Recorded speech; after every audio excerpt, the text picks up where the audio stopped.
Retina Rounds podcast number 21. As part of our Giants in Retina series, Retina Rounds is honored to welcome Dr. Donald D'Amico, professor and chairman of ophthalmology at Weill Cornell Medical College. Throughout his storied career, Dr. D'Amico has shaped the careers of countless ophthalmologists and vitreoretinal specialists. He is an internationally recognized leader in our field, having served as president of the Retina Society and Club Jules Gonin, and for his many surgical and educational contributions to our field, he received the Life Achievement Award from the American Academy of Ophthalmology. In this podcast, Dr. D'Amico talks about the people who shaped his career and the sources of inspiration that sometimes come from the most unexpected places. Let's check it out. Welcome, everyone, to our weekly Retina Rounds podcast. This week, as part of our Giants and Retina series, we're honored to have Don D'Amico from New York joining us. Don is one of the true giants in Retina, has made innumerable contributions, both that he's been credited with and that he's made behind the scenes.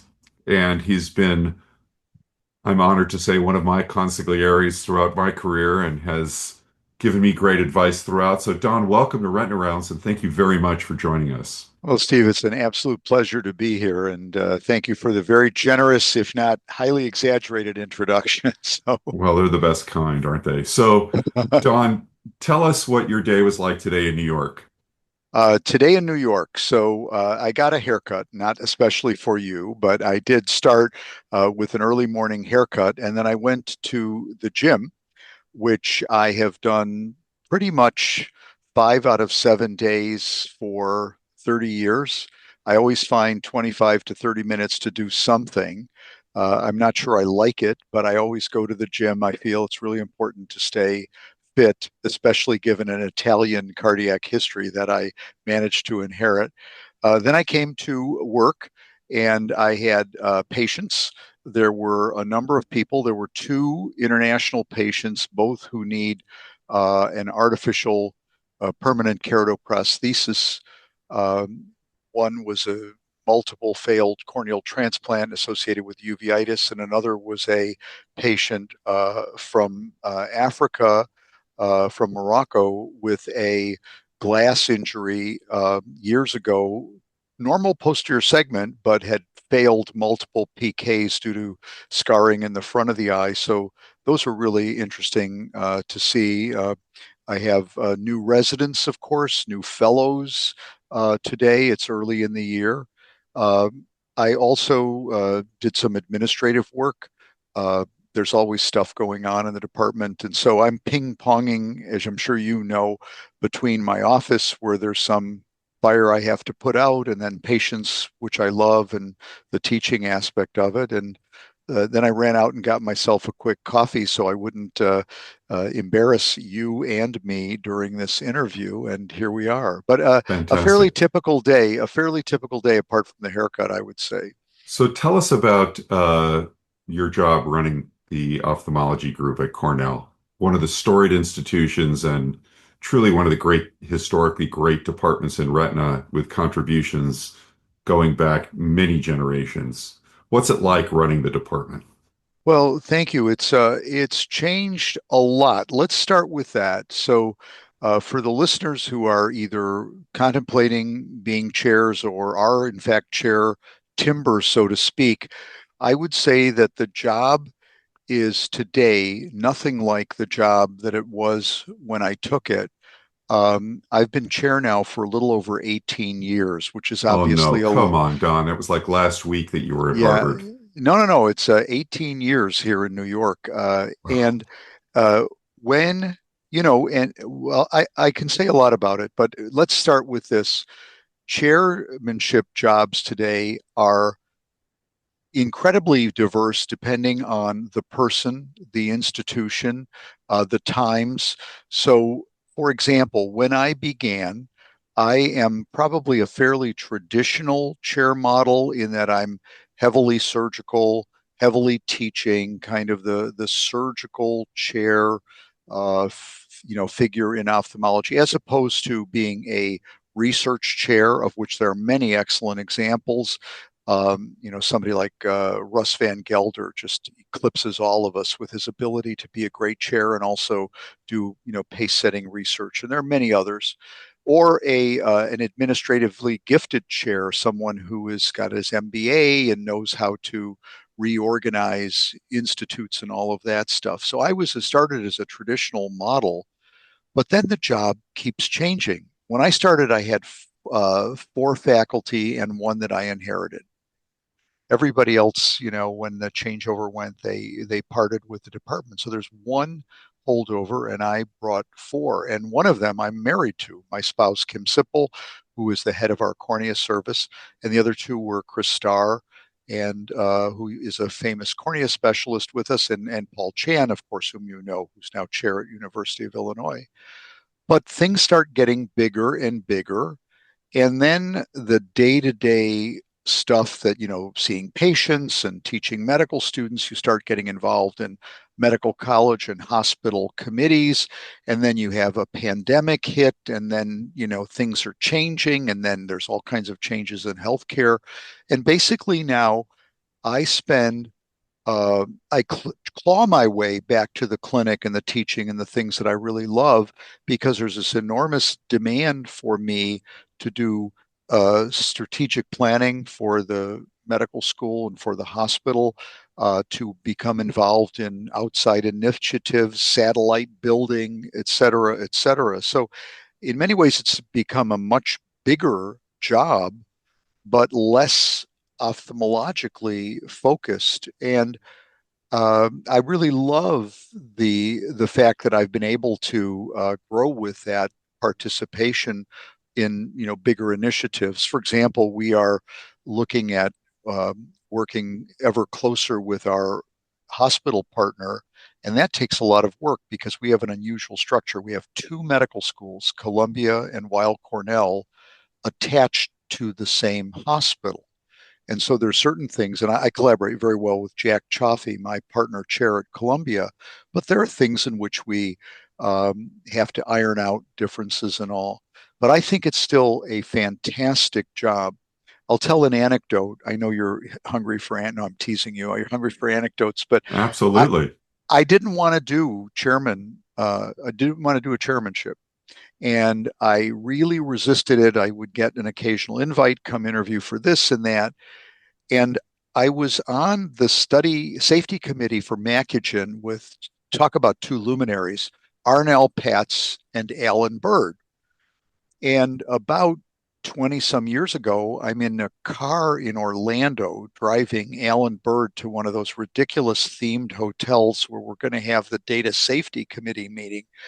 And he said, "Well, Don, have you ever thought about being a chair?" And I said, "No, you know, uh, Professor, I really don't think that, Arnold, that I really don't want to do it." He said, "Stop the car." I go, "What?" He says, "Stop the car." So I pull over to the side, uh, and he says, "Ophthalmology needs strong leaders or we will go down as a specialty.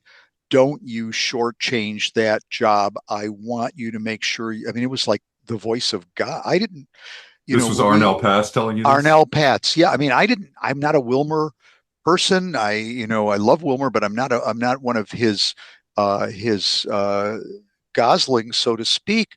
But we became warm friends, and he was so clear about the need for people to reach out of themselves and extend and become chair, that I looked at him and I said, "Wow, I'm going to really take this seriously." And um, things worked out that they were looking for a chair in New York, and I'm a big city person like you, and I saw that there was a lot that could be done with this department, and that's proved to be true. But I needed a push, and it came from a most unlikely but incredibly noble source, Arnell Patz giving me an impetus to be open to looking. So I share that for what it's worth with others who are wondering, what is it like to be a chair candidate? I didn't know what it was like. I say you have to be good at ophthalmology. You have to be willing to let others be in the limelight, and you have to prepare yourself for a virtual uncontrolled luge ride of issues that will, come at you that you can never expect. I mean, look at the stuff we're dealing with now, indirect cost cuts and all of that.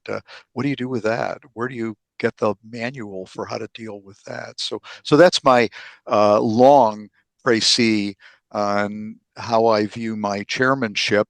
I love the most hiring faculty and mentoring them. But as you know, I'm also really drawn to the whole teaching aspect of my that part of my career, whether it's from the podium or in the OR or side by side in the clinic. Uh, I would miss something if I didn't have that. Well, full disclosure to our listeners, Don's program turns out some of the best trained American ophthalmologists. And in the program I worked in for a long time at UCLA, we highly prioritized his candidates, and we've had the privilege of sharing trainees in both directions, trading fellow candidates all the time, and uh, just spectacularly trained and set apart from the fundamental knowledge base with fantastic perspective and judgment, which is partly inherited, but very much a product of the environment there. And so, congratulations on the work product that you consistently churn out. Well, I would So, just go go ahead. ahead. I was going to say, it's certainly not me alone. I was very lucky in that there was a need to build a faculty. I mean, a department of an institution this size should have about 60 ophthalmologists, and we had five. So there was obviously room to grow. And if I made one mistake, it was picking faculty that are over uh, developed in generosity of the spirit with regard to teaching. I mean, I hope someday to have room for crazy professors in towers who do stuff that, we can't really talk to them, but is important to the world. But we started with people who were really willing to teach and were excellent in their specialties, and it's had a very positive result on the trainees. Well, your Eh, faculty are spectacular across all the fields. Chris is amazing, and there are a number of other anterior segment docs who are amazing. But I'm a big fan of Szilard and Keish, and the work that you two have done together has just been groundbreaking. Tell us a little bit, though, as we pivot to the history of your department, because in retina, it is a storied history. Well, the department was a division for a long time, probably longer than it should have been. And for a while, Dr. Schaefer, famous for the Schaefer sign, was the caretaker of the department here. He was actually based at another hospital. I think it was uh, Manhattan Eye. I really don't, I can't pull it up without notes, but the department really languished. And then they hired John Milton McLean, and he was known at Wilmer as the King. He was the brightest guy in ophthalmology at Wilmer. And he went from Wilmer residency to here. And he's often thought to have been the youngest chair although it was still a division, they considered it a chair. He was the youngest chair in American ophthalmology at the time. And he was a true polymath and genius. He invented tonometer. He invented the famous McLean suture. You may not have done it, but for intracap, it was a way of pre-placing sutures and then sweeping them out of the way so that the cornea came back to the same position. Otherwise, you wind up with 9 diopters of irregular astigmatism. And I he, did use the suture, but I you also did, wound, you I did. did, but I did wind up with 9 diopters of astigmatism on a good day. Yeah, so he came here and he really brought an amazing thing. So he trained a number of really important people, notably Edward Norton, who asked, for some space, and he really wanted to develop ophthalmology. And they kind of said, "Gee, no, why don't you go somewhere else?" So that effort lost us Ed Norton and created the Bascom Palmer Eye Institute.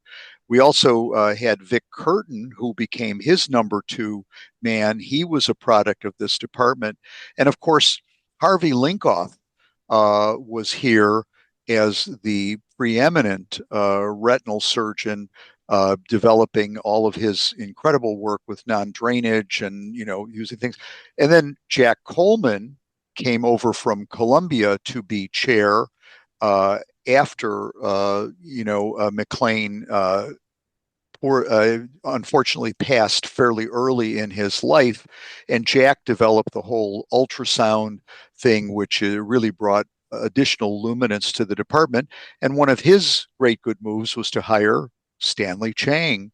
And so Stanley, working with Harvey and Jack, developed, a zillion things. I mean, Stanley is the neutron bomb of retinal surgery. He developed, perfluorooctane for giant tears, novel approaches for PVR, wide field visualization in a really practical way.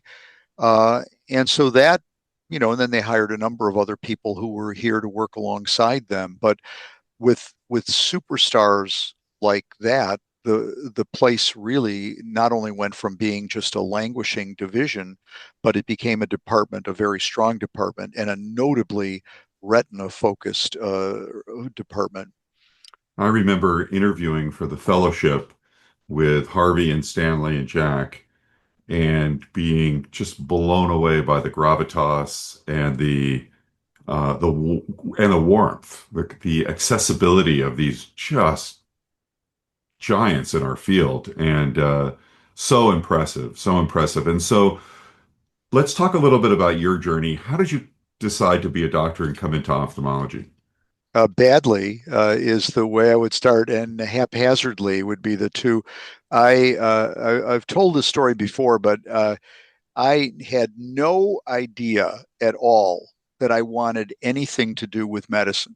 None, zero. And I was in college at MIT, actually studying chemistry. I wanted to be a chemist, not a chemical engineer. I tried that briefly. I wanted to be a chemist, mixing test tubes and all that. And I was very focused on that. And then I was approached by a TA, a grad student who was supervising our labs. And he looked at me and he said, D'Amico, so what polymer are you going to work on when you graduate? And I was like knocked over. I'm going, what are you talking about? What polymer? And he says, where do you think the jobs are in chem? They're all in paints and polymers. And I just was like blown down. I was a Billy Boy scientist with, logwood in the chem. Did anybody ever figure out what logwood was used for in a chemistry set? I never did, churning copper sulfate blue and stuff. And suddenly I'm going to be working on paints and polymers for the rest of my life. So I ran down the corridor and I found my advisor literally in a panic. And I said, I just got to do something with people. I'm not, and I saw a sign for the PSATs, the MCATs, and I said, "Is there any way I can take this test?" He said, "Well, the test is in like 5 days, but maybe I can call the registrar and get you a copy."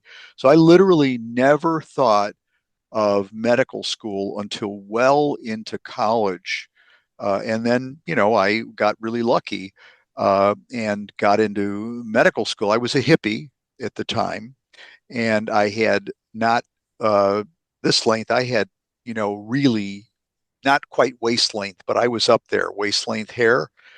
And I wanted to go back to my state school. So I went back to University of Illinois, which is completely another story for medical school because they had no experience with long hairs. And that was just a totally wild time. But and then I, found myself with Marilyn Miller, who you probably know, Academy of Ophthalmology award winner for her humanitarian service and a longtime strabismus expert at University of Illinois, and she became my mentor by happenstance, I think.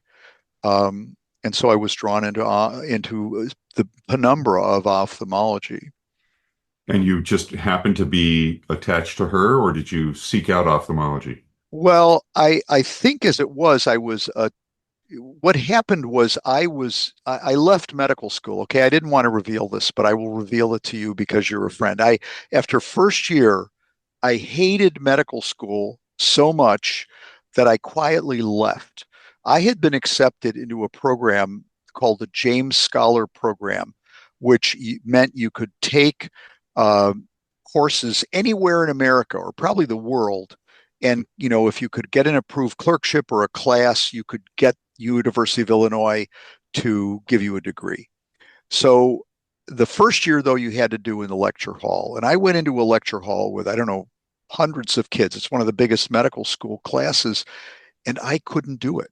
I could not do a massive lecture hall about biochemistry again. I had a degree in chemistry, and I said, no, I've got to do something more active. So I left medical school and went to work with a really charismatic neurologist in extrapyramidal diseases, Huntington's chorea, Parkinson, named Harold Klawans.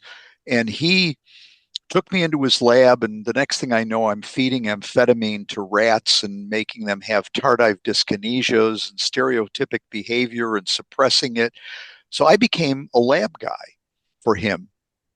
And after a year of that, I started rounding with the neurology residents.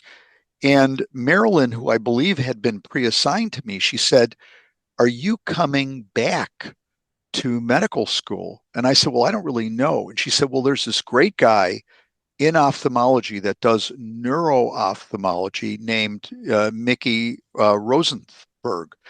And he's in Chicago, and Mickey would take you for 2 weeks if you want to see if there's any crossover with neurology and maybe ophthalmology." So I did 2 weeks with him, and he was tremendous. He still is tremendous. And he said, "Don, you ought to go to see the guy who trained me. He's really fantastic. His name is Bill Hoyt. He doesn't take medical students, but I'll see if I can get you." So I went to your neck of the woods. I came out unsure about going really back to medical school, and I went and spent 3 months with Bill Hoyt, which was, of course, transformational. I mean, Right. and who was on the service at the same time. You probably knew him, Jorge Alvarado of the EM Sure. book fame. So he was a resident doing his book and would spend time with Bill. And I was a medical student, also with a guy you also probably know, Ray Oyakawa, who was in the department there. And after 3 months with Bill, he called me in and said, "You should be a neurosurgeon. You've got what it takes. You can be a neurosurgeon." I looked at him. I said, "I don't want to be a neurosurgeon." He said, "No, no, no. Okay, okay. Then if you can't be a neurosurgeon, be a neurologist." And I said, "I don't want to be a neuro."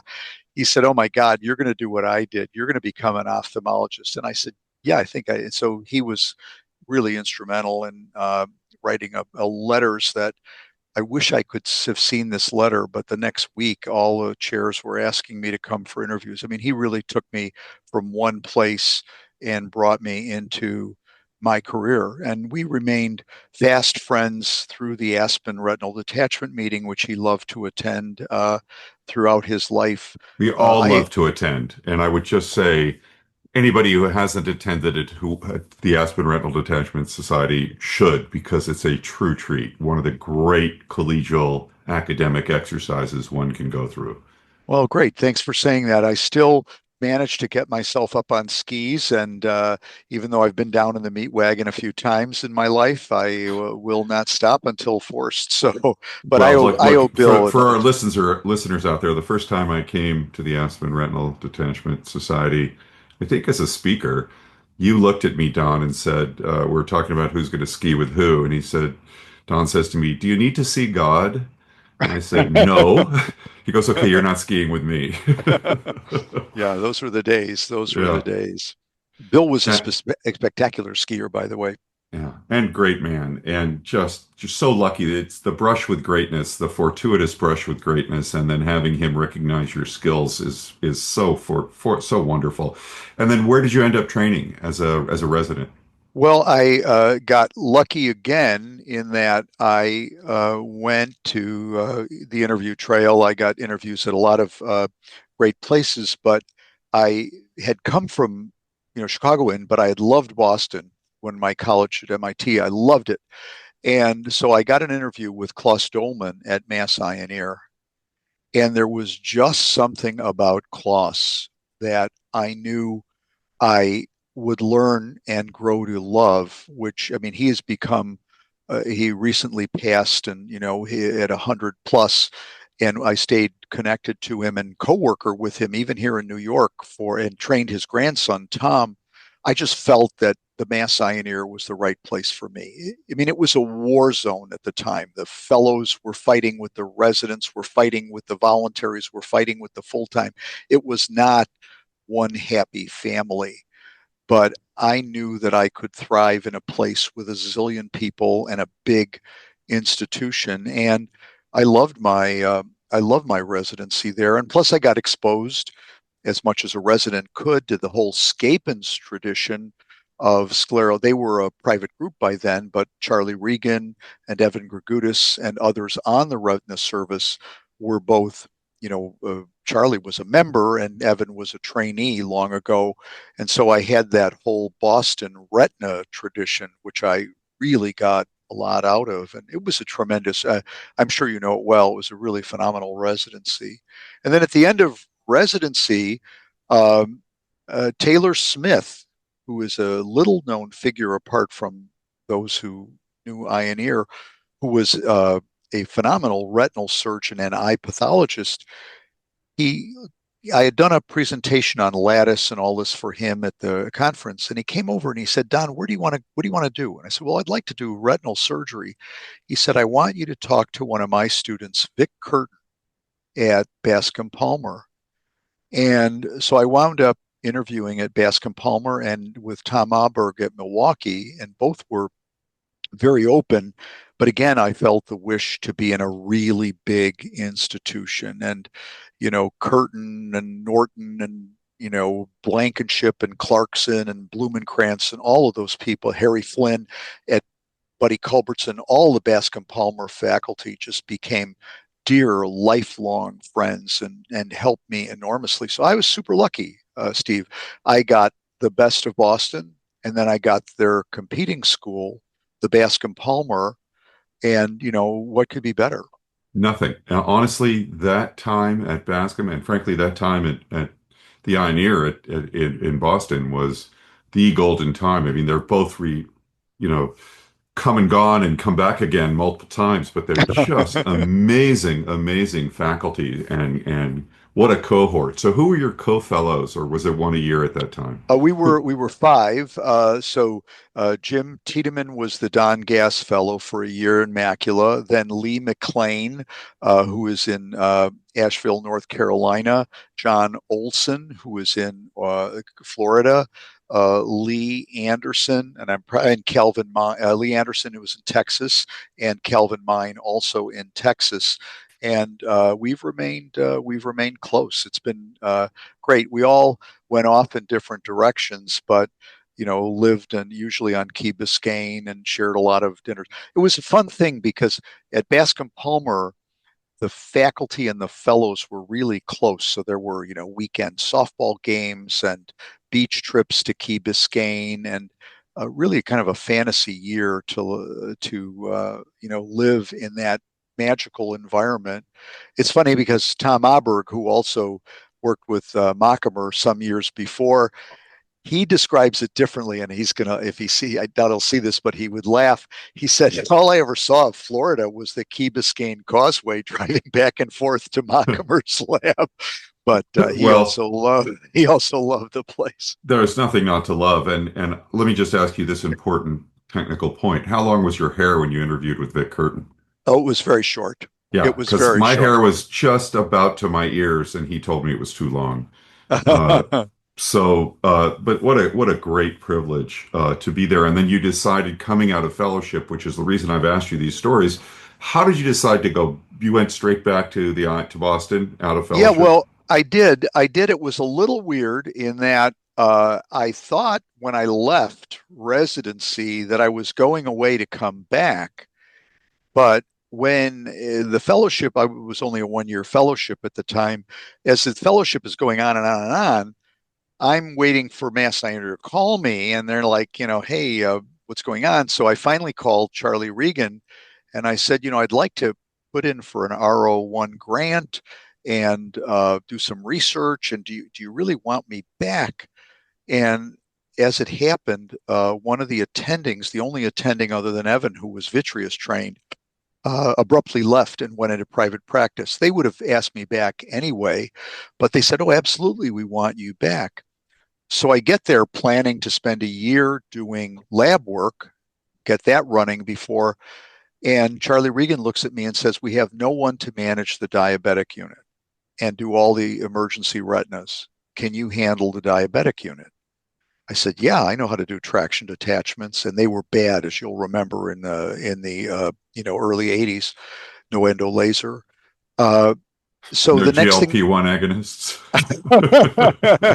no, a lot of stuff. No Yeah, anti-VEGFs. No. yeah. So in coming back, Steve, in the first year back as a quote newly created position, a la Wilmer, chief resident at Mass Eye and Ear, only a couple of years old, that they had a fellow come back. I did 180 cases in Boston in my first year. I mean, who does 180 cases their first year out of fellowship in Boston? And it was an amazing training. All the trauma, all the GTs, all the diabetics, the PVR, everything came to me because no one else was really available in the full-time faculty to do it. But after that year, there was an interesting moment of political uncertainty, in which case the voluntaries, which gave privileges, said, well, we're not really sure. We think it's a good idea for Don to move now into a faculty position on the full-time staff. But they ultimately listened to Klaus Dolman and Evan Gregutis, Charlie Regan, and they gave me a position on the retina service, where I remained for almost 25 years, just loving it, training fellows and doing zillions of cases. So I started out thinking I was going to be Joe RPE, antibiotic toxicity from antibiotics, kind of RPE, Rob, I'm blanking on his name, from San Francisco, the famous RPE research. That was what I was going to do, that kind of research. And I was whoosh, redirected into a hyper surgical career, which obviously I loved and has suited me very, very well. But all by fluke, and also as a result of people, wonderful people who took me under their wing or asked me to do things. So there was a lot of good fortune there, but in those days, the decision tree was a little different than it is now. Contrast for us the difference between your decision to go private versus academic in those days versus what you counsel your current graduates on how to choose. That's pretty easy. We knew nothing. In our generation, we knew nothing. I can say this completely honestly. I did not even know that ophthalmology was considered a lucrative specialty. I had no idea, okay, when I started. I had no idea what an academic career was. I did not realize that I would travel a lot. I did not realize that I would need to know multiple languages, or that it would be an advantage. I didn't know that there would be this mix of I had some vague idea, because obviously that's where we all incubate, but I didn't know what it would be like to have that as a lifestyle. Now, now, uh, this part you will probably consider editing out. No, I'm kidding. But now the questions that people ask because of the change in times is all about lifestyle. If I choose academics, how many days a week will I be expected to work? What are the work conditions? What are the work hours? If I protected time, that's the issue. I want to earn the salary of the highest volume private practitioner in the area, but I also want to be able to do it on my own terms, 3.5 days a week with a day and a half of protected time. And we look at them and wonder where will that funding come from? I remember doing rabbit experiments on the late weekends in a bathroom in the Howe lab, because that was the only time available to me to get the stuff that came from my earliest publications. And I don't begrudge the young. It's a different world. They grow up now working remotely. They see what their peers are able to achieve and accomplish, but it's so completely different. I mean, I feel like a guy coming home on the GI Bill in 1946, and having a career then, compared to somebody now who sees a completely different world. Yeah, it is a completely different world, and I also very much respect the questions that you're relating that come from our trainees. But part of my coaching tree is from Taylor Smith because of Buzz Krieger, Taylor being from Pasadena, then Boston, and Buzz Allen Krieger, who ran UCLA before I did in the retina group. And, the truth is, if you do what you love and you take good care of patients and you have actual inquiry in your scientific pursuit, um, everything else follows. And, or at least it did for us. And we were so fortunate to live in a time. I have such clear memories of watching you give a lecture in Italian. Okay, that's fine, you're Italian, but how about Greek? How about watching you in Japan or, being together? I can't even list the number of places we've been fortunate enough to be together around the world. And so Well, I I think, remember you helping my oldest son edit videos on the airplane in Japan. I never thought that was possible, but you were there and you guided him through. But forgive me for interrupting, but you the same. The energy that you bring. You have never wanted a day for work in your life. I'm sure things come to you because people know that I can give this to him, whether it's stem cell trial or something new or innovations in ROP, retinal detachment approaches. Things will come to you if you make yourself available. So let's share that as advice to the young people listening. Follow your energy, make yourself available to things, say yes when you're asked to participate, and you'll get into a rhythm where things are presented to you to to be part of. I don't plan in a big way what I'm going to do next week. Somebody says, "Hey, Don, we've got a research project. Would you be willing to look at some histologic retinal slides?" And the next thing I know, I'm in a new research project. yeah, running it. And the next thing I know, I'm getting an invitation for you from a Lasker Award winner to have dinner in a few weeks. And it's like amazing what happens. For the audience, one of my favorite Don D'Amico quotes, and I can't remember who we were talking to. It was one of our co-trainees.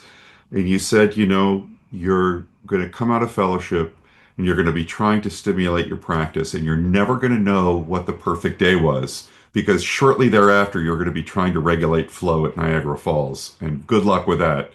And it's true. We're so fortunate to be needed and to be able to contribute. It is really incumbent upon us to say yes. I think that's great advice. And I think it's important to follow your own energy. That's a really good way of putting it. And it's different than trying to micromanage your time off. And it's probably great for this generation to be able to do that. It's just completely disparate and dissonant for me to think of things that way. I think you learn by doing, I learn by doing, and I learn by participating, and you contribute. And one of the great themes that comes out, and I'm sure it's going to come out in this discussion, is what makes this so meaningful is the sense of contribution that you get to make, whether it's to academia or to individual patients or to whole populations. I mean, you and I had the privilege of working with the great teams, bringing forward the anti-VEGF drugs and so on. So we'll circle back for that. But while we're on the history subject, I just want you choose one anecdote about Evan Grigutis, who I just love. And so share your favorite Evan Grigutis story. If I know with me, he tried to convince me that I was Greek when I'm clearly not. I don't know what your favorite Evan Grigutis anecdote is, but I'm sure, Uh, and edit this so that we can show it. no, no, no. I have many. I would say that one of my favorite Evan Grigutis stories is that we're standing on a bus stop in Greece in a small island, waiting to get back from the beach, and there's like nine of us, all Greeks, and there's me. And we're all kind of wearing sandals and bathing suits and a t-shirt, and we're all waiting for this local shuttle bus that comes every hour and a man, an average person, comes up, and looking at the nine of us, he comes over to me and starts speaking Greek. At the time, I was the only non-Greek speaker. And so Evan kind of loses it. He goes, "Can you believe out of all of us, he's the one that they pick as the Greek guy?" So that was it really got under his skin, and I loved it. I just Yeah, what totally a classic enjoyed moment. What I a classic totally moment. enjoyed I totally enjoyed that. So, Don, switching gears to of all the innovations and all the impactful things you've been lucky enough to be a part of, what do you choose the top one or two, maybe medical and surgical, biggest innovations that are impacting our patients today, and maybe share a little bit about how they came about? Well, I'll start with the one that's probably the most unusual, and the one that I mentioned that I got to work with Klaus Dolman on, which is rehabilitating eyes with permanent keratoprosthesis. Interesting story about Klaus and that device. As a young man, he was actually briefly a retina fellow with Scapins, but he didn't want to do retina, and ultimately, of course, became one of the world's, if not the world's greatest corneal expert.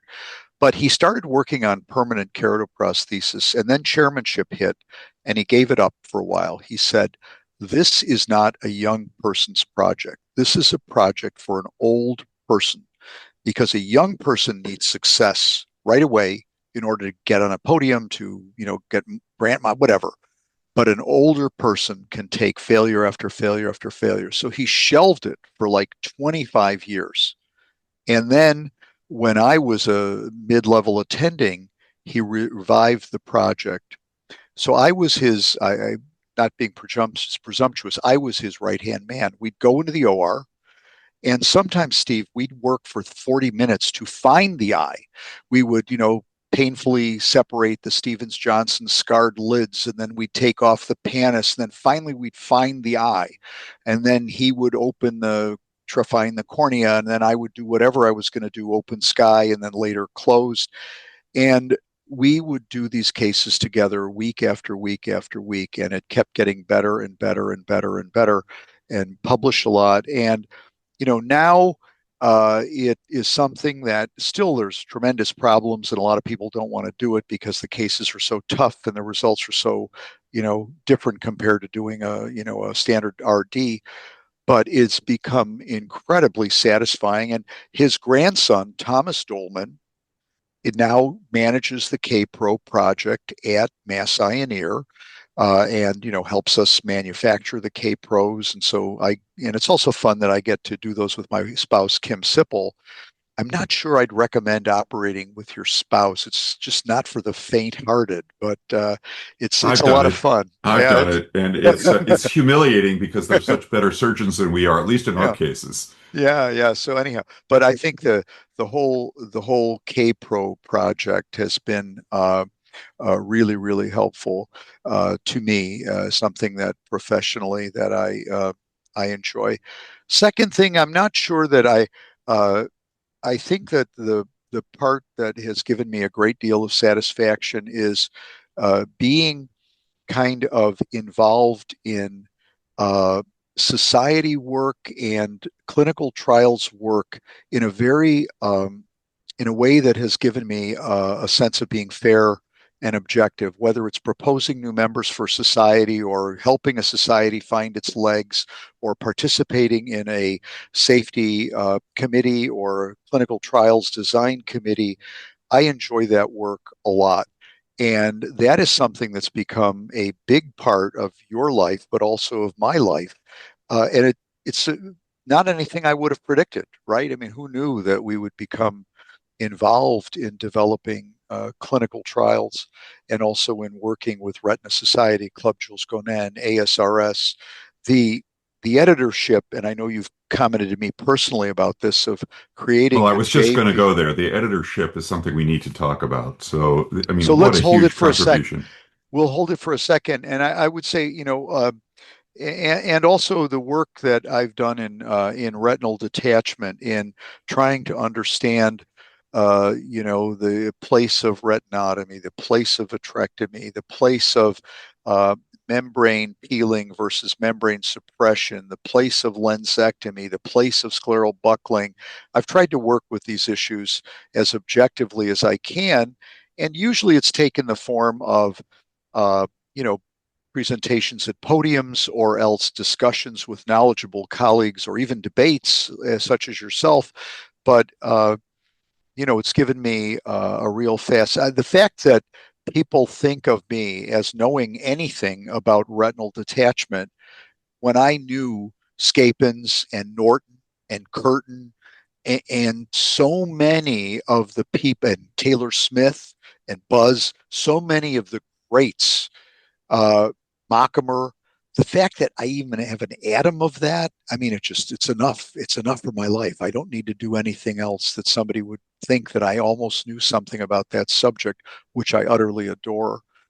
So that's sort of, the teaching part I won't go into because I've mentioned it, but I'm in this most of all because I love to teach and develop young people and young faculty.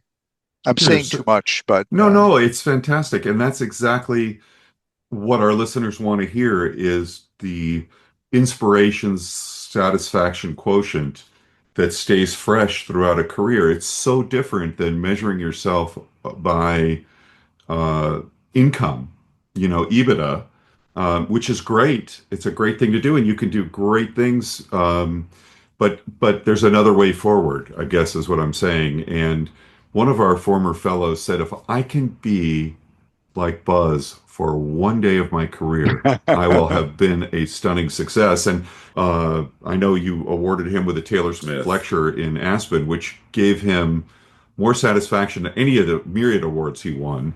And it was just so special to him. And he used to say things to us, respect the tissues. That Taylor used to say, he said, this is what Taylor would tell us, respect the tissues. The operation starts at the physical exam. He just had oh, all of these aphorisms that just, I'm sure, give you when goosebumps when you when think he about it. gave the lecture, you could feel the resonance of sincerity and honor in his chest that he had for Taylor. I mean, it was an unbelievable lecture, all based on, uh, the Egyptians have this idea, and it came later into Star Trek about carrying the katra for somebody, the emotional and spiritual energy.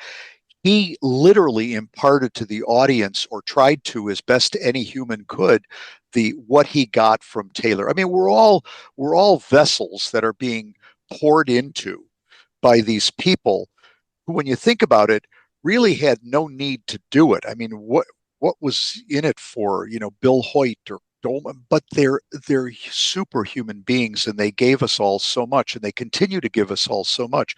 And Buzz felt that way about what he got from Taylor, and he honored it by sharing it in that lecture, in addition to the daily experiences with all of you guys who were privileged to work with him. And it was just the fact that we can cite Taylor as part of our tree is so spectacular. Let's shift gears a little bit and talk about the editorialship because you took that journal and elevated it dramatically. And I will say at the beginning that you've turned it over to the right editor, whether or not you actually had any choice in who the succession plan was. But I think Tim's doing a fantastic job. But let's talk about what it's like to be an editor. What are the challenges? What were your goals? What were your successes? And what are you happiest about the contributions? I can tell you from the front, my favorite thing were your editorials at the beginning. I just loved them. But tell me about raising the quality and what you got out of it and how you thought about it.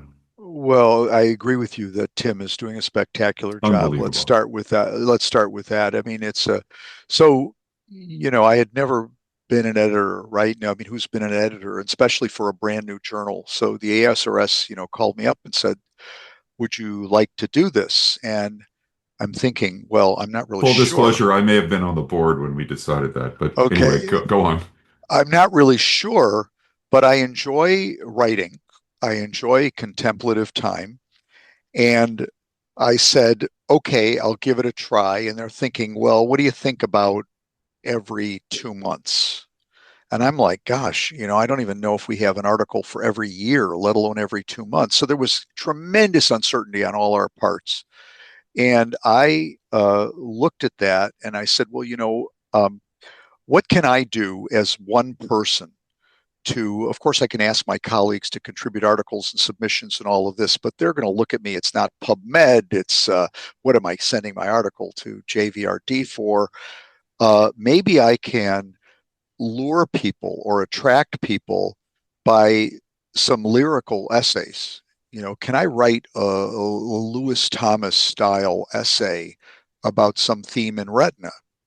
And I looked at myself and spent a lot of time staring at the ceiling and then realized that every 2 months I had a deadline. I had to come up with a theme and warp it into some tangent that was interesting to me and interesting into the audience, uh, the readers, in order to attract readership. And it turned out, Steve, to be a wonderful experience in self discovery that I enjoyed my time with my word processor and trying to struggle for a theme and a cover and all of that.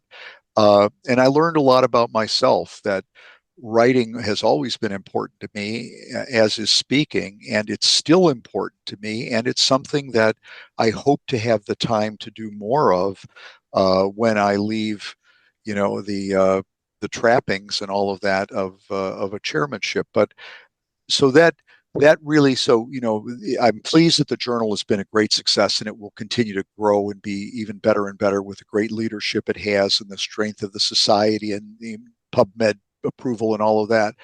But for me, it gave me a lot. I want to emphasize how much was given to me to rediscover those mornings, uh, writing and thinking and being open.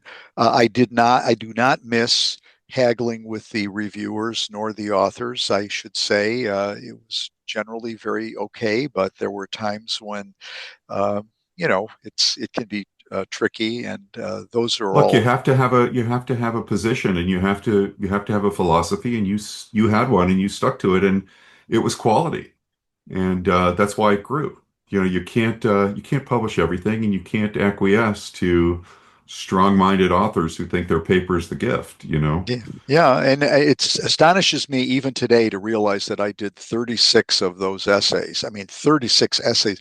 So again, I am now trying to figure out what will I write when I suddenly have the time to do it. And I've had a number of professional authors give me advice and stuff like that. But self-discovery, this is what we're talking about. I just throw this out there as a completely left field comment. Our careers, the people we interact with, the trainees, the projects we become involved in, they're all great on face value, but they're also opportunities to deepen our self discovery. And in that, we find more and more about what animates us, and if we're open to it. So, you and I have been very fortunate to be in strong currents, So and I hope lucky. it continues. I hope it continues. Well, certainly, being a juggernaut like you is part of you've made your own current through your dedication and your openness, and that is really part of the magic of academia is being in an environment that allows for self-discovery and allows us to pass it on. It's funny you mentioned Star Trek, and I was remembering when I was a resident, I remember Buzz Krieger was taking care of Gene Roddenberry, who, Are you you know, kidding? no, who, I mean, Buzz's practice, our practices at New York and in Los Angeles are filled with these people that are remarkable. And uh, I remember the Gene Roddenberry thing, and I remember uh, Buzz was so funny because in the other room was, Frank Zappa. And so who Buzz actually had more of a proclivity for Frank Zappa than he did for television of any kind. I don't think he had a television because he was such a, man of letters. And so I remember telling him, look, Buzz, this guy is special. This is a special show. And he actually ended up loving Star Trek. But I can't remember what was the word you said, the pass it on thing from Star Trek. Oh, What was Katra. I believe it's the Katra. It was good. right? It's an Egyptian concept, I believe, carrying the spirit of somebody, that it's viewed as the spiritual life that can pass from one person to another. I think I have that right, but Well, I'm that sure there are that's viewers. that's really what we do, isn't it? I mean, that's why I'm so fascinated by the history, and I would strongly recommend to our readers to go out and look at these essays by Don D'Amico and JVRD. They are short and they are provocative and they are exceptionally well written and they will stick with you. And I hope that you publish them as a collection, Don. I think that they're worthy of that. And I know the journal owns them or something, but I still think they should be a Oh, collection. thank you, thank you. They're terrific. And by the way, Tim's doing a nice job at Yeah, that. like we said, oh, I cannot believe the detail and the work he's put in and, expanded sections and reviewing. I mean, amazing. And he appeared early in my editorship and basically saved me because I was drowning with all the work. I mean, editors learn quickly that from 6 to 7 in the morning every morning, you are doing stuff otherwise you'll be so far behind. And Tim appeared and suddenly there were all these things that he was able to take off my plate. Well, He the good thing couldn't. about Tim is he doesn't have much of a drive, right? I mean, this Yeah, guy right. has a caffeine secreting tumor. I don't know what the deal is. He That's is funny. amazingly efficient. And he's taken over Aspen, hasn't he? Yeah, well, he and I share Aspen, but of course he does all the work. Right. I'm just trotted out as a kind of a grand old man to make some snide comments or to engage the international speakers. But no, Tim is the organizer of that meeting and does all the hard work, all the Which heavy is lifting. absolutely a must-have. And I think that journal is in great hands. I couldn't be happier. I actually still take it on paper. I love getting that actual journal, Oh, great. which is probably not as eco-friendly as it should be, but I like to No, touch no, that no. one. And well, listen, Don, let's just end on some future predictions. So, where do you think the next big innovations are coming? Do you think it's regenerative? Do you think it's gene therapy? Do you think it's certainly there will be better and newer molecules in the anti-VEGF, anti-permeability, anti-proliferation space? But what do you think is next for our field? Like, what should we be anticipating near and long term? Oh, wow. Big question. Well, all of those things, I mean, all of those things are happening, and you've been in all of them. Certainly gene therapy, and I'm not so sure about stem cells. I'm really not so sure about stem cells. But I'm very sure that gene therapy will continue to grow and all. I'm not sure how we'll administer it. I think subretinal injection is going to fade, and that people will use intravitreal injection because it's just too ridiculous to have to tether gene therapy to a complicated vitreoretinal surgery. I mean, what do you care if the ciliary body is making your anti-VEGF compared to, something else? So we'll put that aside, and I think intravitreal gene therapy is going to be come to the fore. I think we're going to develop partial thickness macular surgery. I think right now macular surgery, our surgeries have become more and more macular. When you and I started, it was peripheral retinal detachment and then macular hole and pucker. And now, you know, 8 out of 10 cases for most people are macular. I think we'll start to develop partial thickness approaches where you'll have a part of the macular retina that you want to replace or do something with and, slice it So out. some form of regenerative or Right. restorative cell-based. Uh-huh. I think Yeah. that's right. It's a Helped DSEC for the macula. helped by contributions with regenerative drugs, neurotrophic growth factors, which failed initially for glaucoma, but in a more precise targeted way, maybe we can do something for these I agree retinas. with you completely. I think that there are compounds being discovered as we speak or coming to the fore in preclinical work where switches are drugged that help reignite developmental processes. I think that's a fascinating insight, Don. And how about surgically? Where do you think we're going surgically? Well, I think surgically, every time you say this, there's a massive breakthrough. Surgically, we are at a plateau. We certainly there's continued innovation in, for example, macular hole. Do you fold the ILM flap? Do you insert it? Do you put something in the macular hole? I mean, a million things are going on in macular hole, which is amazing given that we're already in the high 90s or in the 90s for percent success. But surgically, I think that uh, the finest maneuver done by the human hand was in ophthalmology beforehand. It was the peripheral iridectomy, and now it's the ILM peel. I mean, think about that. We've always had the finest maneuver by the human hand. In implantation for in vitro, they use micromanipulators. They do something smaller. But I think we're going to move to a smaller scale and I'm not sure how we're going to do it. It's not going to be the human hand anymore. I don't know about robotics or micro manipulators, but there are things that we see in the retina, whether it's a problem in MacTel or some area in a diabetic that's ischemic. I tried for a long time to do retinal revascularization with tubes and anastomoses in the rabbit retina. It works in the neck, works in your heart, works in your legs, works all over the body. Why can't we revascularize an ischemic macula?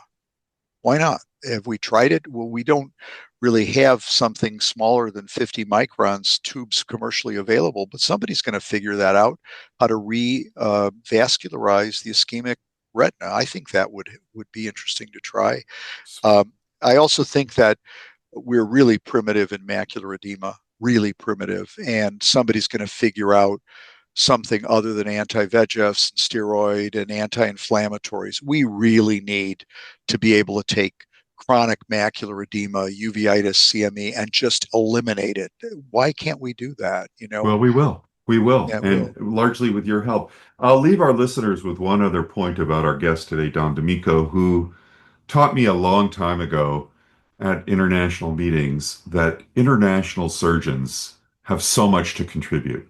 And I'll never forget, whether it's at Stanos meetings in Italy or other meetings in Italy or in Greece or other places in Europe, um, and or in Asia, just the approaches that we as American surgeons, if we're open-minded, have so much to learn from the surgical expertise of our colleagues around the world. South America, multiple times, I've watched you, and I took that away from you. Taught me that early in my career, and it catapulted. Now, I trained in Europe, so I had a sort of open mind to learning surgery from the Europeans, but just everything from as narrow-minded as in America, the retina surgeons only do retina, whereas in Europe, they can do everything and do it well, or South America. But speak to that a little bit, Don, about the international contributions and what you've watched and learned people do over the years internationally, because I know that you're a huge advocate of this. Well, I think you've said it actually beautifully. I got involved in learning Italian and going to Europe because I love my Italian culture. And I didn't learn Italian until I was age 49. Is when I started. And I work hard. I worked at it today. I'll work at it this weekend. I mean, I work still. I'm pretty darn fluent now. And I started going over there with Evan Gregutis to Greece and other friends to Switzerland, Italy, and everything. And I started seeing what they were doing. And yes, at the beginning, 25 years ago, they didn't have the endo lasers we had or the things. But the thing that really changed was when we all learned about Relya Zvoinovich.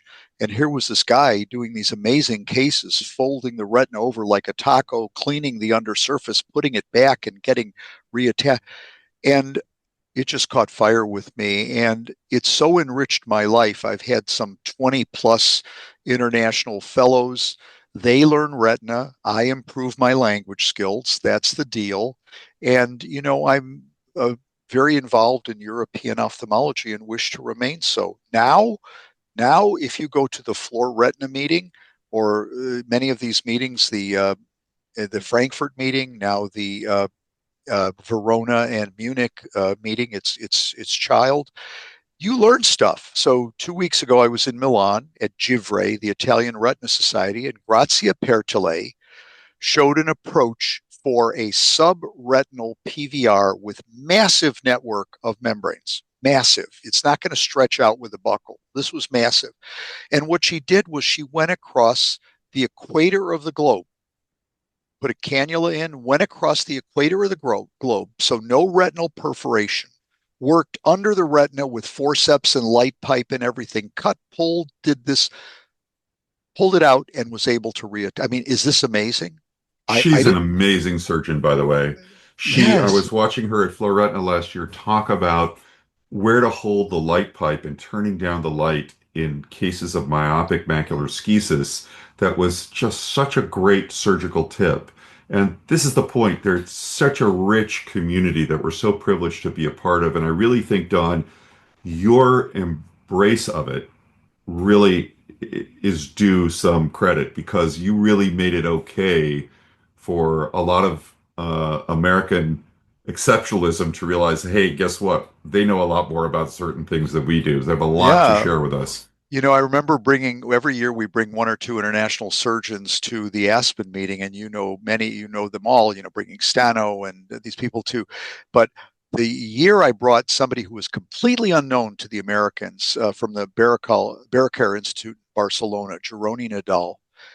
Gironi is a phenomenal vitreoretinal surgeon. He was doing PVR cases, and the faculty, the audience came away from his first talk and said, I could never do those cases the way he did. It's such an exciting thing to discover, like finding a new wine you like or something, that there's talent everywhere. We just have to be, patient and look for it and not have the idea, oh, well, if it's in Croatia, it can't be. No, look, expose, see. I don't know. I never thought of myself as an explorer, but I love learning new things and I love experiencing new people. And as a result, I've become friends and have an international life that, again, I never thought an academic would have. We're so lucky.